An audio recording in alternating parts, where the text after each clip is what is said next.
अगर मैं आपसे कहूं कि आपके भीतर जो दुख है, जो डर है, जो बार बार की असफलता है, वो आप नहीं है, तो आप मेरी बात पर विश्वास नहीं करेंगे।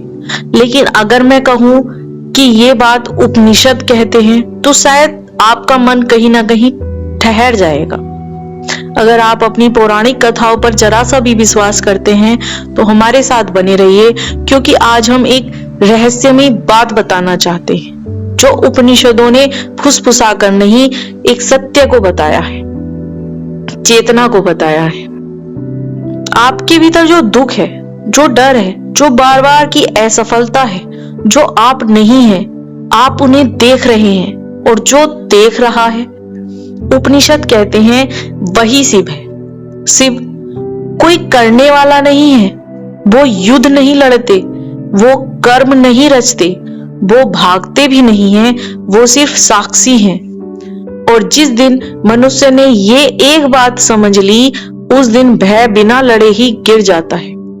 पर यही एक प्रश्न उठता है, अगर सिर्फ देखने वाले हैं तो ये संसार चल कैसे रहा है?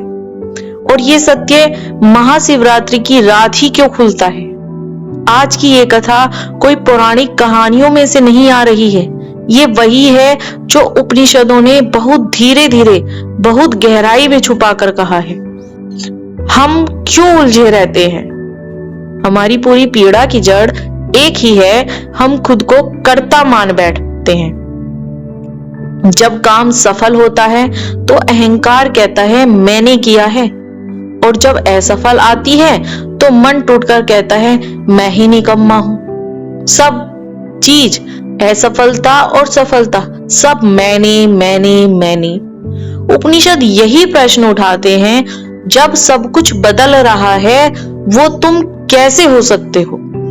भावनाएं बदलती हैं, सोच बदलता है, शरीर बदलता है, तो फिर तुम कौन हो? यही से प्रवेश होता है शिव के सबसे गहरे रहस्य में, जो है साक्षी का रहस्य।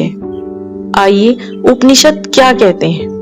उपनिषद साफ शब्दों में कहते हैं, आत्मा कर्ता नहीं है, आत्मा दृष्टा है। आंखें देखती हैं पर देखने वाला अलग है, मन सोचता है पर जानने वाला अलग है, शरीर चलता है पर चलाने वाला अलग है। वही स्थिर जानने वाला शिव है। इसलिए उपनिषदों का शिव किसी सिंहासन पर बैठा ईश्वर नहीं, बल्कि वो चेतना है जो हर अनुभव को चुपचाप देखती है। तो फिर शिव को ईश्वर क्यों नहीं कहा गया? लोक धारणा में ईश्वर मतलब जो करता है, जो देता है, जो सजा देता है, पर उपनिषदों का शिव न देने वाला है न लेने वाला है, वो तो अनिर्वचनीय चेतना है। इसलिए कहा गया है शिव की पूजा नहीं होती, शिव में स्थित हुआ जाता है। और जब प्रश्न स्पष्ट होता है, महाशिवरात्रि की रात ही क्यों? आइए जानते हैं। और अब प्रश्न स्पष्ट होता है, महाशिवरात्रि की ही रात क्यों? महाशिवरात्रि साक्षी अवस्था का द्वार। रात जब इंद्रियां थक जाती हैं, शब्द धीमे पड़ जाते हैं, मैं करता हूं का शोर कमजोर होने लगता है। उपनिषद कहते हैं मनुष्य 3 अवस्थाओं में जीता है, जागृत, स्वप्न और सुषुप्ति। पर इन तीनों को जो देख रहा है वो चौथी अवस्था है, और वो है तुर्य, और तुर्य ही शिव है। महाशिवरात्रि की रात इस तुर्य को महसूस करने की रात है। एक स्टोरी हम आपको बताते हैं जो आपने शायद सुनी भी होगी, जो है नचिकेता का सत्य। एक बालक नचिकेता जो मनुष्य से पूछ बैठता है मरने के बाद क्या बचता है, पर मृत्यु उत्तर देती है जो देखने वाला है वो न जन्म लेता है न मरता है। इसलिए शिव को कहा गया है मृत्युंजय, क्योंकि जो साक्षी है पर उस पर मृत्यु का अधिकार नहीं। आज का मनुष्य चिंता में डूबा है क्योंकि वो खुद को कर्ता मानता है, डिप्रेशन में है क्योंकि उसकी पहचान टूट गई है। उपनिषद सरल समाधान देते हैं, कर्म करो पर साक्षी बनकर नहीं, मैं बोलकर नहीं। अब हम आते हैं गुप्त अभ्यास पर, जो हम आपको बताने चाह रहे थे। आंखें बंद करो, सांस को आते जाते देखें, विचार आए तो बस इतना कहें, मैं देख रहा हूं। बस यही शिव स्थित है। जागरण, साक्षी बने रहना, मौन, शिव, उपवास, इंद्रियों का समन।